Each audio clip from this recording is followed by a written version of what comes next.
What's up, guys? You asked for it? Well, here it is. This is the U.S. Army Extended Cold Weather Clothing System, ECWCS Generation 3. I've had a lot of people write me and ask what we actually get issued and how we use it. So I finally gathered up all my crap and we're gonna go through it, every single layer, every single combination, and even better, I'm gonna tell you how guys actually use the cold weather system.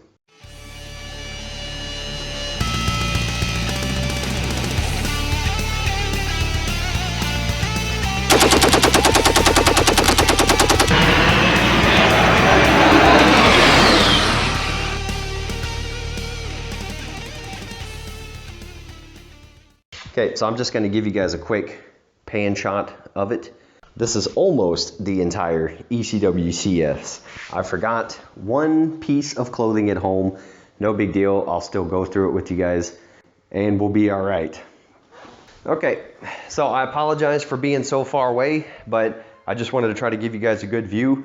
I'll try to make sure I hold things up well enough for you to get a good look at it. And as you can see, I'm prime time now. I got a microphone. So this is probably gonna be a lengthy video because there's a lot of crap, but I'm also gonna get into the modularity of the system and how a lot of soldiers that I've seen in my 17 years, how they actually implement this gear. In the infantry, you're pretty fortunate to be able to carry any of this stuff. So I'll kind of go over what my experience has been with it in a combat setting or a field setting. In garrison, it's a lot easier because you're in and outdoors and you always know you have a safe place to go if it's really cold. Field and combat, it's a whole other ball game. So I'm going to tell you guys how we actually implemented this in actual combat, Iraq, Afghanistan, and field training. Eventually, I'm going to put up some timestamps of when I get to certain pieces of equipment and when I get to certain topics.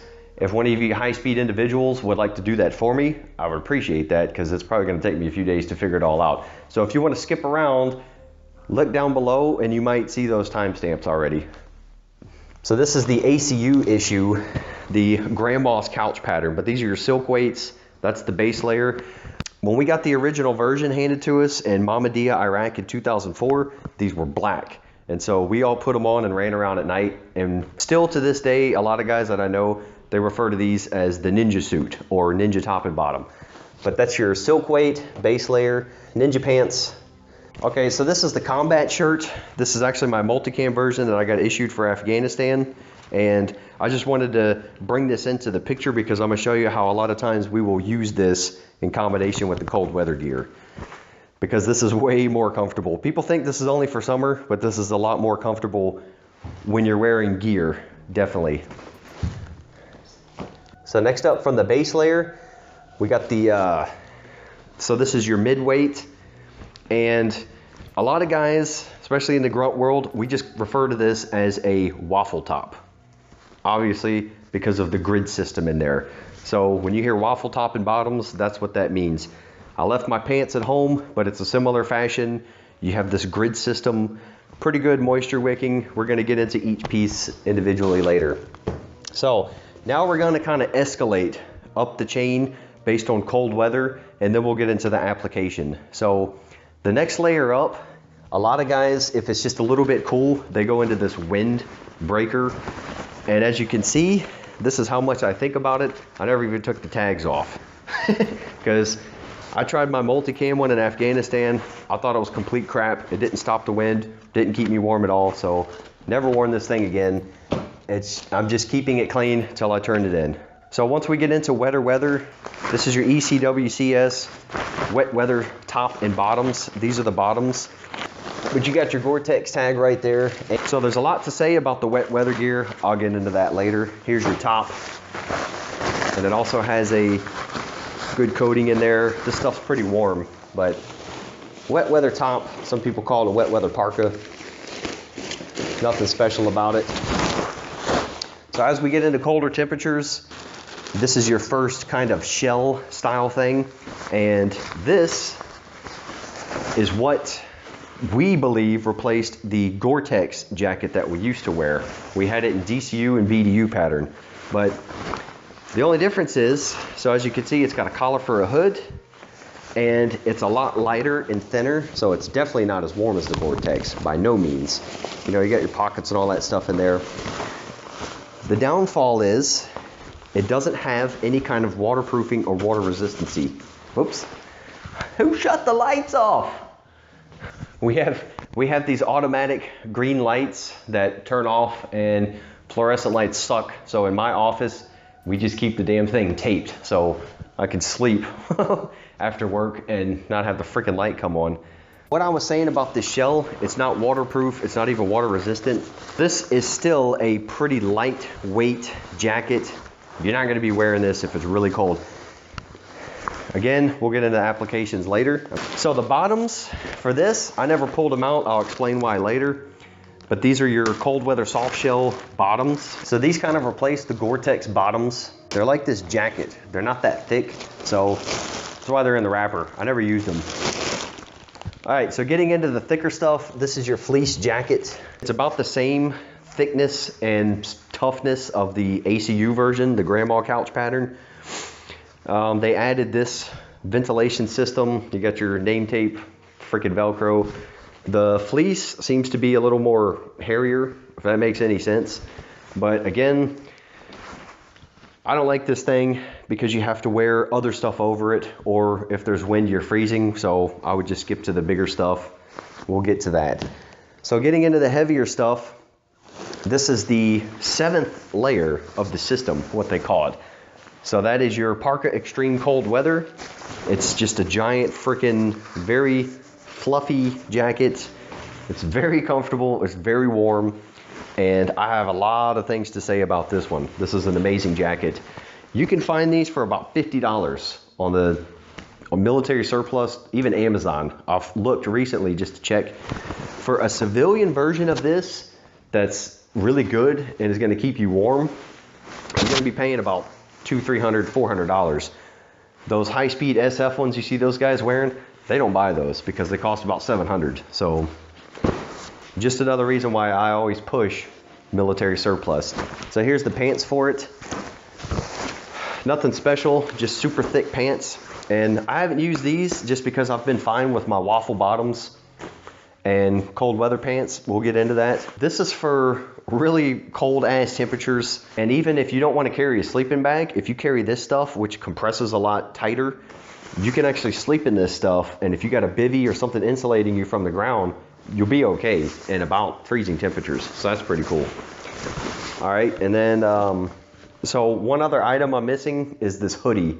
We've got like a balaclava, you know, kind of like what we used to wear as gunners, and Bradley crewmen and stuff wear them.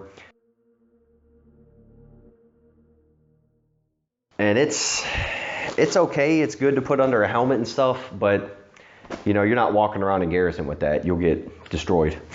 We're issued cold weather gear, we're not allowed to wear it. So these are your ECWCS gloves. Now they're basically winter flyers gloves.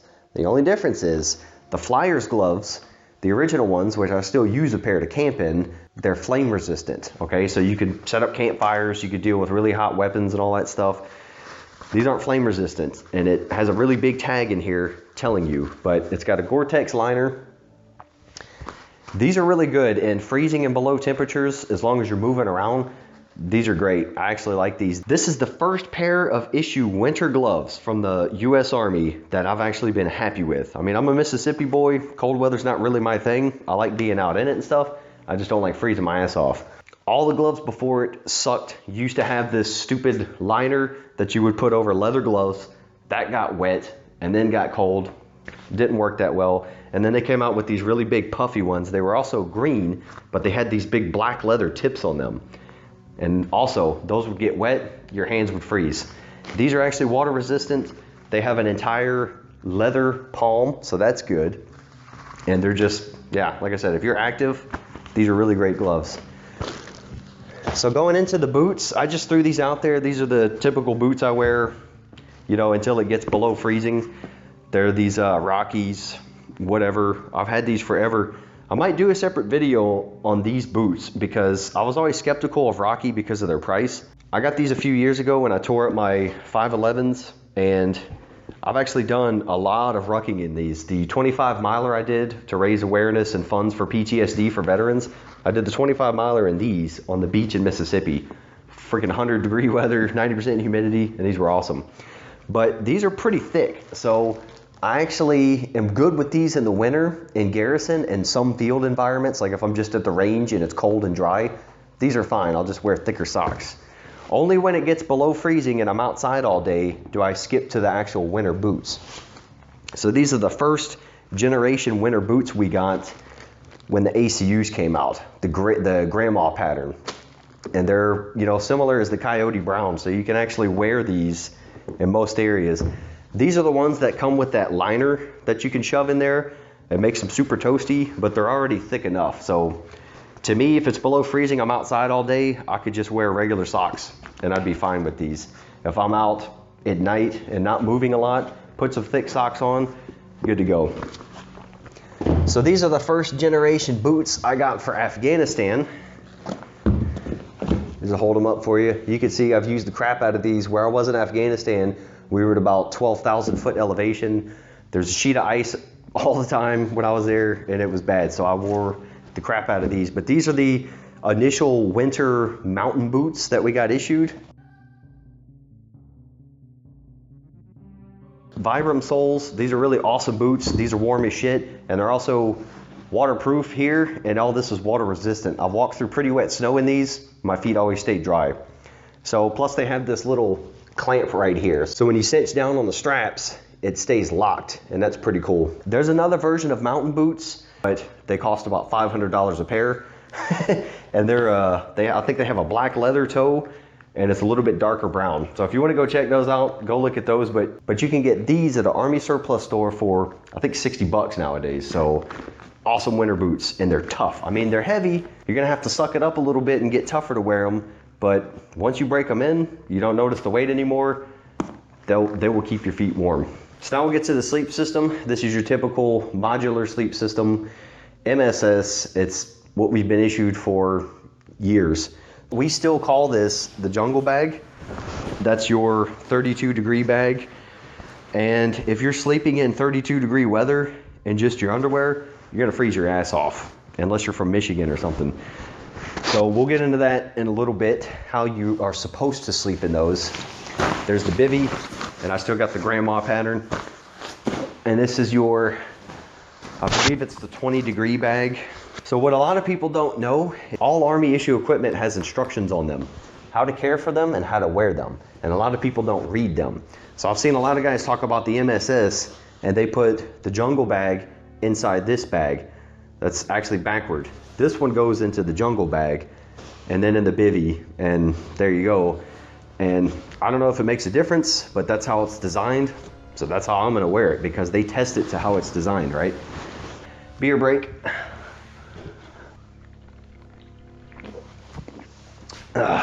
Thanks for sticking with me. Now we're gonna get into the nitty gritty. There's one important topic I wanna talk about as far as how soldiers wear this gear. Typically, of course, I can't speak for the entire US Army soldiers, but I've been in over 17 years, infantry, other MOSs, I've been all over the place. I know what works for me, and I've also shared a lot of my field experience, and a lot of guys tend to pick up on the same habits, and yeah, I'll just tell you. But the biggest topic to mention here is layering. Layering is the king word of all the backpacking, bushcrafting, winter camping guys. They always talk about the importance of layering. And it makes sense. It's a good practice. You should layer your clothing. However, for most soldiers, in a field environment or a combat environment, layering is 100% completely impractical, and most soldiers do not layer their clothing. Let's get into that. Consider this. Again, we're talking about field training, which you're training for combat, so you dress and act like you're in combat, and then actual combat, downrange, deployed, patrolling. So you're wearing your body armor, okay, which is not fun to take off and put on. You got your helmet, you got whatever gear you had strapped to you right before the patrol that you have to now carry. So think about it. You got a platoon of 30 guys walking down the street, doing your thing. You're sweating your ass off because you got 4 layers on, and you need to downgrade, okay? Well, you can't just take your gear off in the open and start taking clothing off and getting undressed on the streets of wherever the hell you are. So that means you need to grab a dude to pull security for you. You got to get maybe your team leader to help you out. Somebody's got to cover down on your security. The patrol stops. You've got to duck behind cover in a building or behind a truck. Take all your crap off, which is making noise, slowing down the patrol, pissing off the LT because you're going to miss hit time again. So you may think, okay, well, that's not that bad. But look, if you've ever been hiking with a group of people and you have to keep stopping every 10 to 15 minutes because some jackass has to remove or add some clothing, that gets old really quick. And if you're in a combat situation, if you're just sitting somewhere, that's not good. So picture a squad of 9 dudes or a platoon of 30 guys. We're never at full combat strength, but just to make the math easy, just think about half of those jackasses having to downgrade a layer throughout the patrol. That's a lot of sitting around time. If the enemy's watching you, they see that, they know you're 8 up, and yeah, that's a good way to get ambushed. If you're trying to reach an objective, you're going to miss your hit time, guaranteed. You're lucky to even be able to stop and piss on a patrol. So stopping to take off your boo-boo jackets or whatever you got on because you overdressed for the patrol. Then when you get back, you're gonna get lit up for being a dummy and overdressing, holding up the platoon, and on it goes. So what a lot of soldiers do, okay, again, we're gonna ignore garrison, because garrison you can get away with whatever you want. In garrison, I'll wear my regular duty stuff even if it's freezing, because I know I can duck in a building or a car anytime. If it's just a little bit cold, not freezing, no chance of freezing, most soldiers will always have at least the ninja top with them. And where I'm at in Germany, I tell all my guys, and I always carry the ninja top no matter what, because it can be 80 degrees in Germany during the day. You walked around all day, you go to bed down at night, it drops to 50 degrees. Yeah, it gets that cold in Germany, and it's a really damp cold, and you'll freeze your ass off. So most guys always have this with them or in their assault bag. If you're wearing your combat shirt, this ninja top, the silk weight shirt, will fit comfortably under your ninja top, and they work very well together. So you still get the breathability, you still get the comfort of a combat shirt, and then you're just a little bit warmer. If I'm gonna stay out all day and it's pretty cold, I might carry the bottoms with me, but I typically don't start wearing these until it's freezing or below. Just because, you know, I like to move around a lot, and unless I'm sleeping, these are just a little bit too warm on my legs. So once it gets down close to freezing, or if you're sleeping outside and it's a little chilly, that's when most guys are carrying their waffle top, and they'll throw that on. And so if you're sleeping in your ninja suit and your waffle top and in your summer or jungle bag, you're gonna be good to go down to freezing temperatures depending on your comfort level. For me, that's good enough for freezing temperatures if I have the jungle bag and the bivvy and, you know, a beanie and all that. So that's like your standard cold weather load. When we start getting into wet temperatures, soldiers have 2 choices. So about a decade ago, we had wet weather gear, and then we had the Gore-Tex parka and Gore-Tex pants. And those were mostly waterproof. So what a lot of guys did was they dumped the wet weather gear because they figured, well, if I'm wet and I'm sleeping or I'm out all day, I might be cold anyway. Why not just go toward the Gore-Tex stuff? Then I know I'm gonna be warm. That's what I usually did. Some guys who aren't worried about being cold, they would dump the Gore-Tex top and bottoms. They would carry their wet weather gear because this stuff will provide a bit of a shell and insulation for you. I hate to throw this out there, but it's only in the Pogue world do you actually see people wearing these clunky pants. In the grunt world or combat world, it's mostly guys sleeping in these, or they don't bring them at all. Maybe it's a hardcore stupidity thing, I don't know, but they're clunky, they look ridiculous, they sound ridiculous, and if you're not like in the southern states of America and it's pissing down rain and you're wearing those, yeah, you're gonna get picked on. So I've seen guys wear this with this waffle top under it, but this is kind of a form-fitting style jacket, and for a lot of guys it fits tighter than everything else. And so that never worked for me, so I just dumped this. And I would typically start to throw this on, this medium weight outer shell. And like I said, it's okay, but it's not waterproof. I never wore these pants. Even if I was staying out in the field and I knew it was gonna be freezing, I didn't wanna bring 2 pairs of pants. I didn't know how waterproof these were. So I would go straight to the wet weather bottoms. Those would be in the bottom of my ruck in case I needed an extra shell or we had sleet, snow, just ass weather. You got to remember, in the combat world, your ruck is already full of crap. You know, MREs, water, all your mission essential stuff. You might have some extra piece of equipment, targeting stuff, extra batteries for the platoon, whatever, a radio stuffed in your rucksack. So you really have to pack as light as possible in the grunt world. You're still going to carry a heavy ass pack, but you kind of have to screw yourself on your own personal gear. If we're sleeping outside and it's freezing, most smart soldiers that aren't from Antarctica will have this jacket with them, and it will compress pretty well. You can put this in the bottom of your ruck and just keep stuffing stuff on top of it. You'll forget it's there. I've slept in that thing by itself with wet weather bottoms in freezing temperatures, dry, and I've been okay. If it's a wet environment, just above freezing, this is gonna get soaked, then you're gonna freeze. So that's why a lot of guys just bring this just in case, and then you always have your wet weather top for a light shell.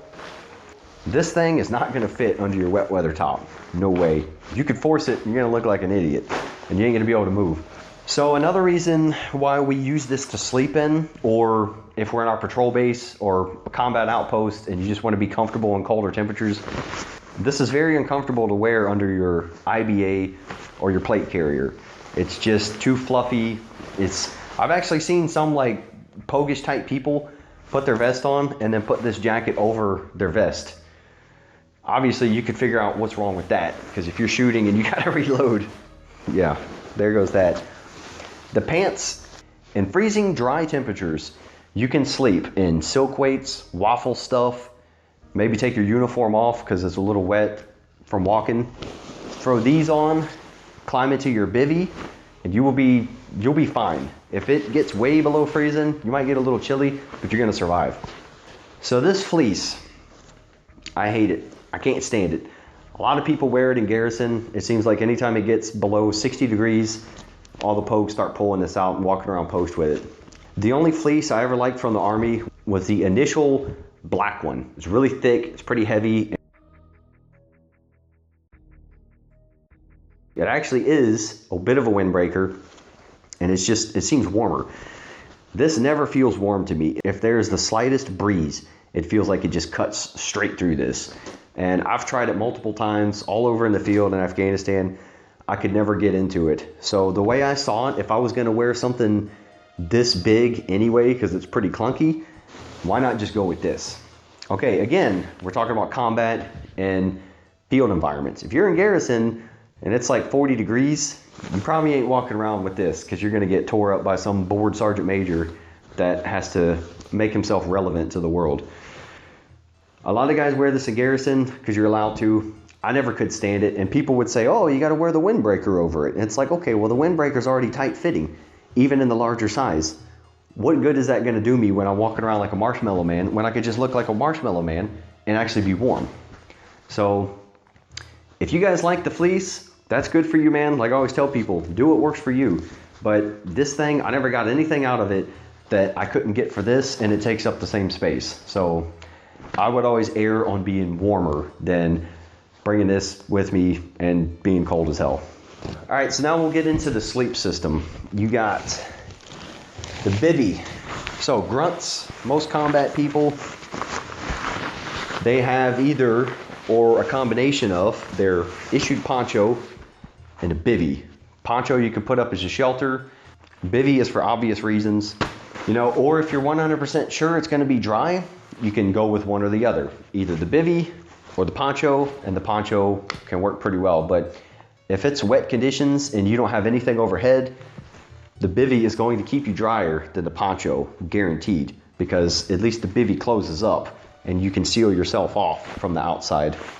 So the first layer is your 32-degree bag, which is funny because the initial BDU pattern, which I've talked about in my snug pack versus the MSS video, that goes down to 30 degrees. For some reason, this one only goes down to 32 degrees. Strange, but who cares? Maybe they tested it more. Maybe this is lighter, thinner, I don't know. So most combat dudes, if they know they're sleeping out somewhere, they've got this and their bivvy. Hardly ever do you see grunts and combat guys carrying this giant thing. What a lot of us did was when we deployed, this bag would be on our cots. And then whenever we went out for longer patrols or went out to a combat outpost, this stayed on our cots. This was our bedding because it is comfortable. And then we would take the jungle bag and the bivvy with us. That's how I did it. That's how a lot of my guys in the infantry did it. We had the bivvy and the jungle bag in the ruck, always ready to go. And then that was our bedding, because this can get pretty warm, especially on summer nights. But you know, you could throw your leg out, and if you're on the base anyway or a combat outpost, you're gonna be all right. So only in Eastern Germany, Grafenwehr and Hohenfels, where it gets minus 20 Celsius, I think that's down in the single digits in Fahrenheit. That's really freaking cold. That's the only time I would see guys carry the entire 3-layer system. The 3-layer system, if you're sleeping in silk weights and your waffle stuff, that's supposed to get you down to minus 40 degree weather. Let me check, just so I'm not giving you guys any bullshit. This configuration will protect from minus 10 to minus 50 degrees Fahrenheit when used with the layers of the extreme cold weather system. Okay, so if any of you have been in temperatures that range without a snow shelter or something around you, let me know. But you know, in a field environment, you can't really strip down to just waffle top and bottom. You might get attacked. So you kind of have to be ready to fight. So if you guys have watched my camping videos, you've seen me using the modular sleep system a lot. The only reason why I'm not right now is because I have the Corinthia Defense 4 sleeping bag, which is, so far, it's doing awesome. I can compress it into my waterproof bag. That's a 20-liter bag, put it on the bottom of my ruck. It's pretty light, and that has kept me just as warm as the entire system of the MSS, okay? So that's about 5.5 pounds. The Corinthia thing I got is maybe 3 pounds, 3.5 pounds, close to 4. But the thing is, it's a single sleeping bag, it's water resistant, and I'm always sleeping with a shelter anyway, some kind of overhead cover. So enough with that. There's plenty of videos on the modular sleep system you guys can check out. You don't have to learn all that from me. If you guys want to see anything more specific or something else, let me know and I will get to it. But I wanted to get back to my favorite cold weather jacket. This thing, it's big and fluffy, and especially just for the camping I'm doing lately, this is perfect because we'll get to camp. If I'm hiking, I got this in my bag. Once we get to camp, setting up the fire, setting up the sleeping stuff, I throw this on and I'm good all night till I climb into bed. Once I climb into the hammock, I'll put it over my hammock, zip it up, close it so I have an extra toe box if I need it. This is typical of the military. You will see this on most military gear. We have giant, robust zippers so you can actually operate them with gloves on, because look at these freaking gloves. So if it's very cold, you don't want to take your gloves off, you can still operate your zippers. The sleeping system, you can take any one of those layers, and I've done it in my snug pack video. You can just take those sleeping bags when you're in them, zipped up, grab them by the edges, and rip them right open. It's called the emergency exit system. And I purposely tested it against snug pack to show that you'll rip your snug pack in half if you try that. Anyway, another good thing about military surplus, giant freaking pockets. You can stuff water bottles in here. I've slept with warm water bottles in this thing. If you do take your gloves off for whatever reason, instead of throwing them on the ground or trying to hold on to them, you can put them in your jacket. You can put both of them in there. You can put your beanie hat. I mean, there's so much crap you can stuff into these freaking pockets. And you're already looking like a big freaking Pillsbury Doughboy anyway, so who cares if you look even more stuffed. You got the hood, which I've never used because for me, if I'm wearing this, it's already too cold to be pissing down raining. Or otherwise, if I have it and it's just really damp and wet and just miserable cold, I'll just stay under a shelter. But you got a hood on there. Of course, you got the zipper things. So I have an extra version of this jacket that was donated to me by one of my good buddies that retired not too long ago. So congratulations to that hero. But he had an extra one somehow, and he just gave it to me. So I cut these stupid freaking Velcro things off. I never used them. You got your zipper pockets, and these pockets are giant. You can lose crap in there. It's awesome. So the pants, I've only really worn these pants when I'm in a field environment and I'm just stagnant. They're pretty comfortable. They're funny to walk around in. I haven't actually worn this pair. I got a new pair issued in Afghanistan and turned it back in, and then I just haven't worn these. But these also come with like suspenders because there's not a belt system. So you put these on, they're all bulky because they're fitting over your waffle bottoms and everything. And then you put the suspenders on and they stay on. So I think that's it, guys. Thanks for sticking with me. I hope you learned something. I hope you enjoyed this video. If you want to see more about the ECWS, let me know and we'll get to it. This is Generation 3 and you'll see it labeled as extended cold weather clothing system, or ECWS, extended cold weather system. Don't get bothered by that. Even the Army hasn't figured it out, because I could show you on my clothing records, I have both acronyms. It's the Army. They don't even know what color uniform to give us these days, so that's how it goes. So make sure you hit that subscribe button, hit that bell so you get notifications from me. To all you guys that voted for this video, appreciate it. Love having an interactive audience. Hit me up with your next questions, what else you want to see. I got some camping videos on the way, and I'm also headed to my man cabin up in the mountains in Northern California, so be prepared for some hardcore outdoor shit in that video. Until then, guys, I'll see you at the next video. Get outdoors, get fit, do something with your life. Thanks.